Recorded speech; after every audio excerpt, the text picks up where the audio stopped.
le souvenir que j'ai de vous. En outre, l'état spirituel de ces croyants lui donnait la ferme assurance que celui qui avait commencé une bonne œuvre en eux l'achèverait jusqu'au jour de Jésus-Christ. Le chapitre 2 de la lettre présente la vie chrétienne sous l'aspect de la grâce qui fait que l'on s'oublie soi-même par égard pour les autres et que l'on marche dans l'esprit d'humilité dont Christ a donné l'exemple.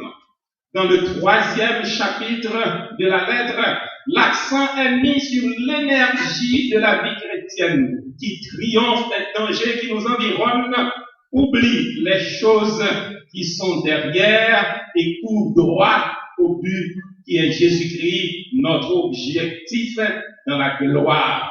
Nous avons besoin, mes frères et mes sœurs, dans la foi, de grâce et d'énergie ensemble. Au cours de ce chapitre 3, nous sommes mis en garde contre certains dangers. L'ennemi voulait chercher à empêcher les croyants de réduire comme des luminaires et de présenter la parole de vie. Il s'efforce de gâter ainsi notre témoignage pour Christ, tandis que nous traversons un monde plongé dans les ténèbres et l'ombre de la mort. Dans les versets 2 et 3 de Philippiens chapitre 3, nous sommes mis en garde contre les mauvais ouvriers qui corrompaient le christianisme par leur enseignement judaïsant. Les versets 4 au verset 16 nous avertissent du danger qu'il y a à faire confiance à la chair dans son caractère religieux. Les versets 17 à 21 nous montrent les ennemis de la croix de Christ parmi les chrétiens de nom. Et afin que nous ayons l'énergie nécessaire pour triompher de ces dangers, l'apôtre Paul présente Christ dans la gloire comme notre ressource infaillible. En attendant, tout en courant droit au but, qui est Christ, l'apôtre exprime son désir par ces mots, afin de connaître Christ et la puissance de sa résurrection et la communion de ses souffrances en devenant semblable à lui dans sa mort. Frères et sœurs de la foi, Philippiens chapitre 3, verset 10 et verset 11, dans ces versets, l'apôtre Paul fait une confession franche aux Philippiens. Paul connaissait déjà Jésus-Christ comme son sauveur, mais il désirait le connaître intimement comme son Seigneur. Quand nous lisons dans le Nouveau Testament grec, le mot connaîtrer ici, c'est gonai. Verbe grec qui signifie connaître par expérience. Ici, l'expression, l'excellence de la connaissance de Jésus-Christ est expliquée plus en détail dans ces versets. Voilà de quelle façon Paul désirait connaître Jésus-Christ. Il parla ensuite des autres choses auxquelles il aspirait dans sa vie chrétienne. Paul avait également comme but de sa vie chrétienne de connaître de façon pratique la puissance de la résurrection de Jésus-Christ, car c'était cette même puissance qui avait ressuscité Jésus-Christ d'entre les morts, qui agissait maintenant dans la vie des croyants, étant donné qu'ils étaient ressuscités avec Christ. En Colossiens chapitre 3, le verset 1er, si donc vous êtes ressuscités avec Christ, cherchez les choses d'en haut. Ici, l'apôtre Paul parle de la puissance de la résurrection de Jésus-Christ. Le mot grec, c'est dynamis, qui désigne la capacité de briser toute résistance. En effet, mes frères et mes sœurs en Christ, en faisant part de ses propres buts et ambitions, l'apôtre Paul offrait aux Philippiens un exemple à suivre. Il désirait partager les souffrances de Christ pour la justice, puisqu'il fait partie de ceux qui appartiennent à Jésus-Christ. Et en particulier, Paul a vraiment souffert pour Jésus-Christ. N'est-ce pas dans la vocation de Paul même, quand Dieu a parlé à Ananias pour aller mettre la main sur Paul, il a dit, eh bien, cet homme est un instrument que j'ai choisi, il doit porter mon nom pas devant les rois, et je lui montrerai les choses qu'il aura à souffrir pour moi. Devenant conforme à lui, mes frères et mes sœurs en Christ, le mot grec qui traduit conforme à lui signifie devenant conforme intérieurement en connaissant la chose. Philippiens chapitre 3, le verset 21. Étant donné que Christ est mort pour les péchés, le croyant mourrait au péché. De plus, le croyant maintenant doit se démontrer qu'il était séparé des anciennes voies pécheresses en étant quotidiennement séparé du péché et en vivant la nouvelle vie par la puissance de la résurrection de Jésus-Christ. Connaître Jésus-Christ dans la puissance de sa résurrection. Nous allons voir trois choses, mes frères, mes sœurs et Christ. D'abord, nous désirons connaître Jésus-Christ dans toute sa beauté. Cette beauté telle qu'elle est révélée par l'humilité de Jésus-Christ, par sa grâce et son obéissance jusqu'à la mort. Il y a beaucoup de choses dans le Nouveau Testament qui décrivent la vie de Jésus-Christ. Premièrement, la Bible dit qu'il n'a jamais commis de péché. L'apôtre Pierre l'affirme en ces termes, en sa première lettre, au chapitre 2, le verset 22. Lui qui n'a point connu de péché et dans la bouche duquel il ne s'est point trouvé de fraude.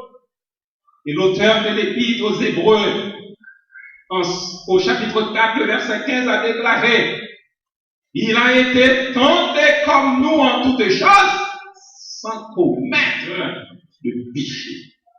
Voici comment était la vie de Jésus-Christ.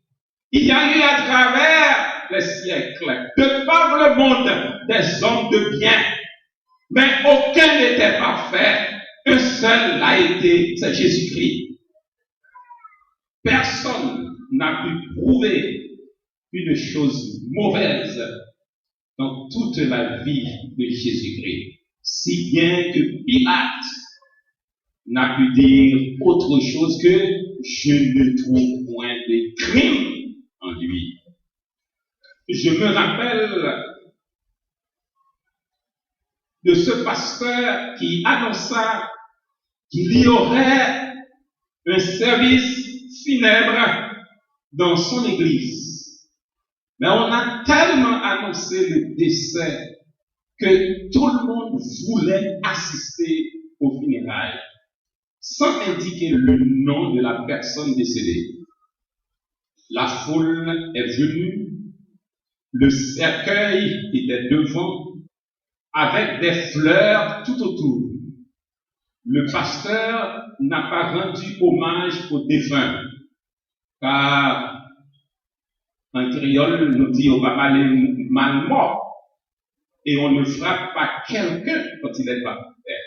Mais ce jour-là, le pasteur n'a pas rendu hommage aux défunts, mais au contraire, a énuméré toute une liste de péchés et dit que le châtiment éternel attendait sûrement le défunt. Et quand il eut fini de prêcher, il invita l'assemblée à venir voir ce terrible pécheur qui va en enfer. Les gens sont défilés et ont eu la surprise de constater que le cercueil était vide. Mais au fond, on avait disposé un grand miroir dans lequel chacun pouvait se regarder. D'une manière un peu brutale, ce pasteur a voulu montrer que nous sommes tous des pécheurs. Quelle différence avec Jésus dans lequel il n'y avait pas de péché. Il y a certainement des minutes, il y a certainement des heures où nous ne péchons pas. Mais y a-t-il vraiment un jour pendant lequel nous ne péchions d'aucune manière? Mais quant à Jésus, toutes les minutes, toutes les heures, toutes les années de sa vie, il n'a jamais été effleuré par le péché. Une dernière chose concernant la vie de Jésus-Christ. Vous le savez, il fit des miracles étonnants.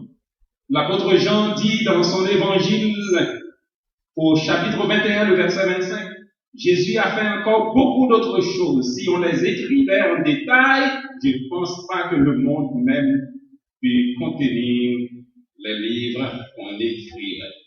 Il touchait les aveugles et il voyait. Il touchait les paralytiques et il marchait. Il a guéri les lépreux. Il a calmé la tempête. Il a multiplié les pains. On a fait la pêche miraculeuse. Il a ressuscité des morts. Il faisait des choses extraordinaires car toute la puissance du ciel était sur lui. Mais aussi, Jésus avait une mort admirable. Il est mort comme aucun autre homme. C'est certain que quelques-uns ont donné leur vie pour un autre ou pour certaines grandes causes. Mais Jésus est le seul à être mort pour sauver les hommes et leur donner la possibilité d'aller un jour auprès de lui. Il n'avait pas à mourir, a dit la Bible. Dans Jean chapitre 10, verset 18, personne ne m'ôte la vie. J'ai le pouvoir de la donner et j'ai le pouvoir de la reprendre. Et il n'y a pas de plus grand amour que de donner sa vie pour ses amis. Faut-il vous rappeler, mes frères et mes sœurs en Christ, futurs membres de l'Église, faut-il vous rappeler la scène de la crucifixion? De bonne heure le matin, en obligeant Jésus-Christ à porter sa croix en direction du Golgotha, mais il n'avait plus la force de la porter si bien qu'on l'a fait porter par Simon de Cyrène. Et en arrivant au lieu appelé le crâne, on a étendu son corps sur la croix et à l'aide de coups de marteau, on enfonçait les clous dans ses mains et ses pieds. Puis la croix est dressée pendant 6 longues heures. Il a souffert terriblement. Le soleil s'est voilé et les ténèbres sont descendues sur la terre. Et finalement, à 3 heures de l'après-midi, il a poussé un grand cri. Tout est accompli! Et il a remis son esprit entre les mains de son Père en disant ces paroles. Il expira. Il a fait tout cela pour moi. Il a fait tout cela pour chacun d'entre vous. Si nous avions été les seuls sur la terre, je vous rappelle qu'il l'aurait fait pour nous. Et maintenant, une question. Depuis que le Christ a fait tout cela pour vous, qu'avez-vous fait pour lui? Nous venons de chanter ce matin, lorsque devant l'agneau s'ouvrira le grand livre. Pouvez-vous chanter, je me rappelle un jour où dans le ciel je vis le livre dans lequel tout pécheur est inscrit. Que faites-vous pour celui qui vous aime et s'est donné pour vous sauver? Le connaître, lui, dans sa grâce. Le connaître dans son humilité. Le connaître comme notre divin modèle nous enseignera comment vivre pour lui. Deuxièmement, nous désirons le connaître dans toute sa puissance en notre faveur, telle que la manifeste sa résurrection. La résurrection de Jésus-Christ est formidable et admirable. C'est vrai, ils ont crucifié Jésus-Christ et ont mis dans un tombeau. Mais aucun tombeau sur la terre